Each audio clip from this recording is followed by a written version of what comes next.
Only God will forgive Refn for making this.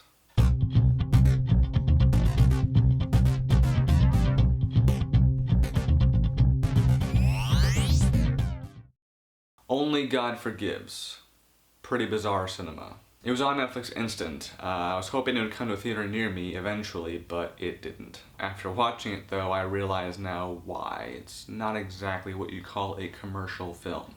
It's more experimental, if anything. To say that Refn is a peculiar filmmaker is like saying Tarantino loves blood and the N-word. It's a fact, but barely scratches the surface. Refn's films up to this point have failed to impress me, but like a lot of filmmakers I don't really care for, I am still willing to give him another chance, even if it means discovering another bad movie. Only God Forgives is essentially a beautiful mosaic that only a handful of people will really take the time to analyze and critique to its bitter end. Every shot is like a painting, and the composition oftentimes demands that every character be centered and in the middle of the frame. I think Refn is one of those directors who cares more about how a film looks, rather than the story he's trying to tell. The way the film ends would never be approved in any studio movie. It would piss investors off. The bright side of the fist, though, is that the cinematography is astounding, and Kristen Scott Thomas knocks it out of the park. The dialogue, though, is pretty expositional and tells us stuff that we could and really should be seeing. Refn only seems to implement the whole show-don't-tell philosophy when it comes to the violence, which is brutal and, I think, sadistic to him. Bear in mind that thinking outside of the box and being different isn't a bad thing. In fact, it can oftentimes lead to films that gain cult status. But for me personally, this jarring downpour of aggression